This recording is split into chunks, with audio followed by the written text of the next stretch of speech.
What's going on, YouTube? Welcome back to another video on Scoop's World, and it's your boy Scoop. And today we're going to be watching the top 5 international players in this year's NBA draft that could all go in the lottery. Top 13 picks. So before we get into the video, if you have not subscribed, go ahead and hit that subscribe button and notification bell. Go ahead and like up the video. Go ahead and comment down below which of these 5 players you think is the best, or actually just rank all 5 players 1 to 5. So go ahead and stay tuned. It's yours. All right, so the 5 players we have today are number 1, Hampton. He's not from overseas. He was born in the U.S. But after his senior year in high school, he decided to skip college and go play overseas. He played in the Australian League, combo guard, athletic, so we're going to see what he's about. We have Killian Hayes. Now, Killian Hayes is a left-handed combo guard with great court vision, a quick first step, and he can also hit the 3 ball. So we're excited to learn about him. We have Theo Maldon. He's an elite pick-and-roll ball handler. He's a pass-first point guard with a decent 3. He actually played a huge role on the #1 team in France, and when he was only 17, 18 years old. So, hey, that's pretty good. We also have Lamelo Ball. We all know who Lamelo Ball is. Same thing as RJ. He after high school, he couldn't go to college because he already played pro before, so he lost his eligibility. But Lamelo Ball, 6'9", point guard, can shoot, dribble, pass. Spectacular. He could be the first pick, so that's Lamelo Ball. And last we have our boy Deni. Deni Avdija. I don't know how to say his last name, but hey man, he's the best European prospect in this year's NBA draft, hands down. 6'9", can play 1, the 2, the 3, or the 4. Crazy IQ, can hit the 3, can play his defense. He does it all. So those are the 5 guys that we're going to watch today. I look forward to it. Like I said, go ahead and comment down below who you think, after watching the video or throughout the video, who you think is the best prospect out of all 5, and also rank them. All right, so let's go ahead and get into this video. So basketball truly has become a worldwide game. For people that are trying to deny it, Spain won the World Cup and Team USA came 7th. Even though that's Lamelo. Their 3rd string team, they Look, still doing it came all. 7th. And had Slovenia been in it, they might have finished even lower. And not only that, but the European leagues are I think that's RJ. as well. That's RJ. Also, Australia has come up big time with their national team and their league. The 3, okay. And a lot of USA prospects, even some of the top ones, are going to Australia, going to Europe. That's in order Killian. to make some money before going to the NBA. Because He looks pretty tall. make money if you're playing in college. That might change, but as of right now, they can't make any money. So in this video, I'm going to be talking about the top 5 players for the 2020 NBA draft that are not currently playing in NCAA. And crazily enough, all 5 of these players could end up being top 10 picks. Lamelo had that boy on top 10 skates. mock drafts. And if it does happen, the 5 of the top 10 picks are playing outside of the USA college system, I honestly think if these guys do come in more NBA ready, that more and more players are going to go down that route because they see it's not going to affect their draft stock too much. And also they have a chance to make millions of dollars and sign endorsement deals with brands before they even get into the NBA. But anyway, now let's get on to the top 5. At number 5, we have got the guy who was 5th in the ESPN. We got number 5, RJ Hampton. That's RJ Hampton. RJ Hampton is playing in Australia. Well, he's playing in the Australian Basketball League. He's playing for the New Zealand Breakers, which obviously isn't in Australia. But that team actually played against the Oklahoma City Thunder in some preseason friendlies. While RJ Hampton didn't look to be absolutely exceptional, he is a guy coming straight out of high school. You should never judge how a guy coming straight out of high school does against NBA players. They will very, very rarely do well. I'm not going to say never, because obviously there's LeBron, there's a lot of great players coming out of high school, but they will very rarely do well, especially initially. But RJ Hampton is an extremely good player. He's a guy who's got a bit of bounce, he can shoot the ball a bit. He's listed as a point guard. I think he'll probably play at the 2 because he's I can see him at the 2 guard. I can't see him playing point guard. He's doing okay so far in the preseason games he played against Australian teams. I think he's going to have definitely a better time in Australia than someone like Terence Ferguson, and I can definitely see him going somewhere between 15 and probably 7 in the draft. I can't see him going much higher than that, but a great player. At number 4, I can see him at the bottom of the lottery. So Killian Hayes made his Euro Cup debut last week. Killian, He's the second tier in Europe, and honestly, I think he did quite well. He had 8 points and he had 9 assists. Oh well, he attacks the basket well. He's a lefty, which I don't know how much of a man I consider it to be. He ain't called bank. Always that He ain't call it. Awkward. He seems to look to spot up quite a bit. Yo, is he calling bank? Spot up threes.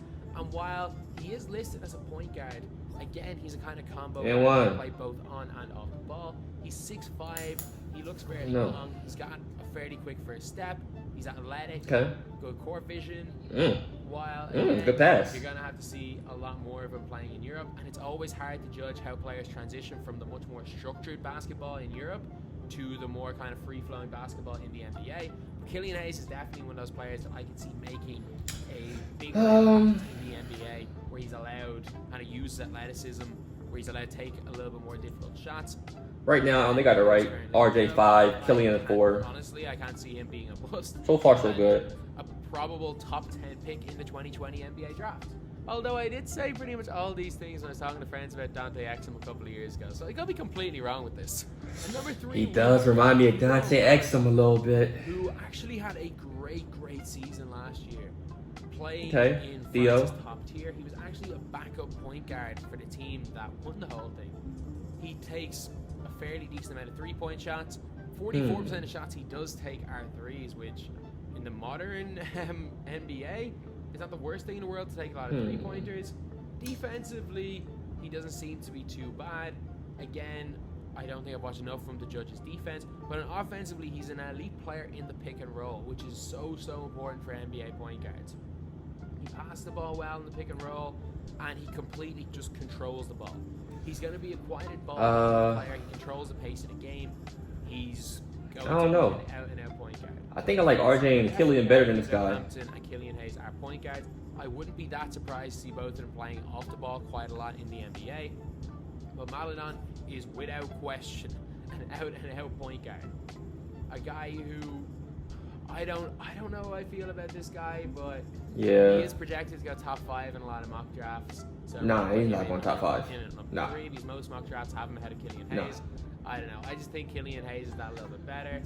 And me too. The fact that Maledon is going to be out for a month as of right now with injury, and in the games he did play, his minutes are down from last year, his points are down. This kid might go second round. I can see him slipping out. Well, I can see him slipping to maybe 5 or 6 on this list by the time the draft comes around. But as of right now, you can't really argue too much against him being right bang smack in the middle.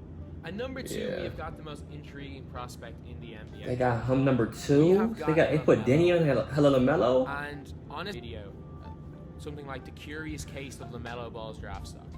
And the thing is, it's fluctuated so much over the years. And I might put Lamelo number 1. It might be tripping. I know Deni's at work, but 100%. There was reasons for it. And it wasn't like blind hate. It wasn't hate on LeVar Ball. There were serious flaws in his game.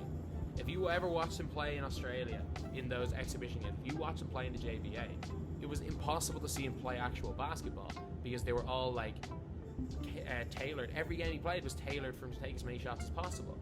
However, I thought he looked okay at Spire Academy. He looked great offensively.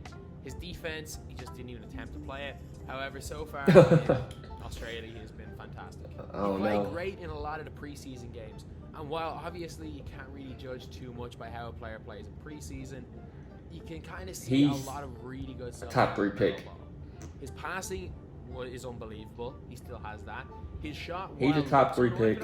He gets it up really quickly. He's still one of the most crafty finishes I've ever seen. And Deni's a top 5 pick. It's going to be very difficult to stop. A guy who can play. He does need the ball to be effective. He doesn't. Look, he's the type of player that will fit an NBA offense. He's never going to cut off the ball unless it's for a lob for a dunk. He's never going to free a teammate up when he doesn't have the ball. However, that's not needed too much in the NBA. I can see him without doubt being a top 5 draft pick because his upside is huge. While I don't think he's going to be the defensive player that Lonzo is, I think that he will read passing lanes well enough that you can put him on the other team's worst offensive player and do a job. He's 6'6", 6'7". He's got length. He's not quite as athletic as Lonzo, but he's not unathletic either. And Lamelo is an intriguing prospect. A lot of really bad habits, which he's gotten through years of not really playing, for lack of a better word, real basketball. But it seems like he's improving day by day on those bad habits, and the way he's been playing in Australia, he's made me a believer, which is a hard thing. I was one of his biggest skeptics. Top 3 pick.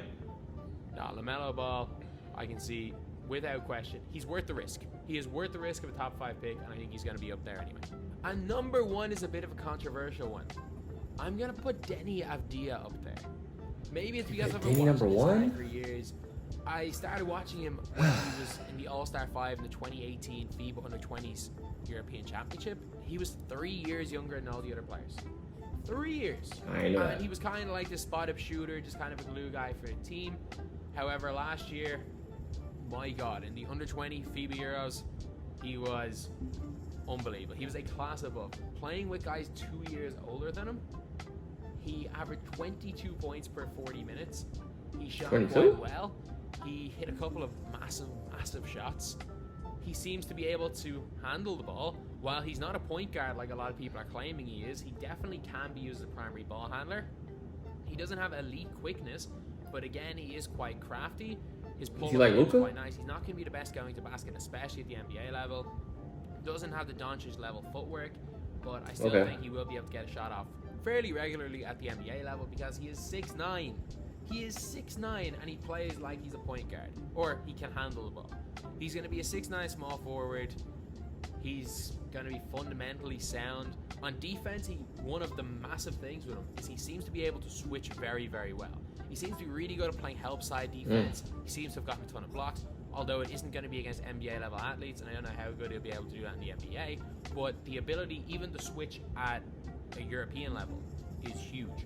And in an NBA where teams switch because it's the most efficient way to play defense, it's the most efficient way to keep up their stamina through 82 games, I think being a kind of 2/3 who can handle the ball and occasionally switch onto a big as well as switch onto a point guard, he could potentially play a bit of small ball 4 and play as a point forward. Like, he's extremely versatile, going to be a good defender, shoots the ball well, passes the ball exceptionally well, is a great team player, will fit into whatever NBA team he plays for. I find it hard to not pick this guy in the top 5. I think that anti-Euro bias probably will bring him somewhere between number 4 and number 8. I think that Lamelo will probably be picked ahead of him. But I just think Avdea is definitely that little bit better because he's that bit more of a sure thing. Although Lamelo's ceiling is definitely higher than Deni's. But anyway, yeah, that is the video. It's the first video.